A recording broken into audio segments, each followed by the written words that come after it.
എന്തായിരുന്നു? അയ്യോ, പൈസ ഒന്നും കയ്യില്ലല്ലോ.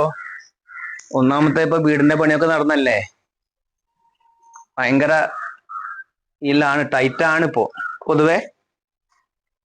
സാറല്ല, ഞാൻ നോക്കട്ടെ എന്തെങ്കിലും ചെയ്യാൻ പറ്റുമോ നോക്കട്ടെ. ഞാൻ ചിലപ്പം ലിൻഷാനോടെ പറഞ്ഞിട്ട് ഓളെ ഗോൾഡ് എന്തെങ്കിലും ഉണ്ടോ നോക്കട്ടെ, ഒന്ന് പണയം വെക്കാൻ പറ്റുമോ നോക്കട്ടെ.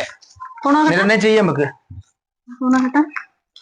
ഹലോ, ശേഷല്ലൊന്നുമില്ലാന്ന് രജിയേട്ടൻ പറഞ്ഞതല്ലേ, എന്തിനാ എന്നിട്ടും പിന്നെയും പിന്നെ എങ്ങനെ വിളിക്കുന്നത്?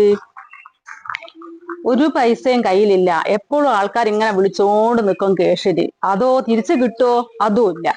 ഇനി അതും പറഞ്ഞോണ്ട് രജിയേട്ടനെ വിളിക്കരുത്, കേട്ടിക്കല്ലേ? ഇനി പറഞ്ഞ രേശാതി കൈപ്പ് കിട്ടോ എന്നും പറയരുത് കേട്ടോ. എന്ത് കൂടിപ്പോയിന്നാ രജിയേട്ടൻ പറയുന്നത്? ഓരോരുത്തർ വിളിക്കും, ഇങ്ങനെ പൈസക്ക് ചോദിക്കും, രജിയേട്ടൻ എടുത്തു കൊടുക്കും, പിന്നെ തിരിച്ചു വാങ്ങുമോ? അതുമില്ല. എന്തൊന്നാ രജിയേട്ടനോട് പൈസക്ക് ചോദിച്ചാൽ രജിയേട്ടൻ കൈമലർത്തും. പക്ഷെ അച്ഛനാ വിളിച്ചത്. നിങ്ങളെ അച്ഛൻ ഇപ്പൊ എന്താ പൈസക്ക് ഇത്ര ടൈറ്റ്? പക്ഷെ എന്റെ അച്ഛനല്ലേ വിളിച്ചത്, എന്റെ അച്ഛനാ വിളിച്ചത്. ആർക്കും ഒരു അബദ്ധമൊക്കെ പറ്റൂ, അത് സാധാരണ.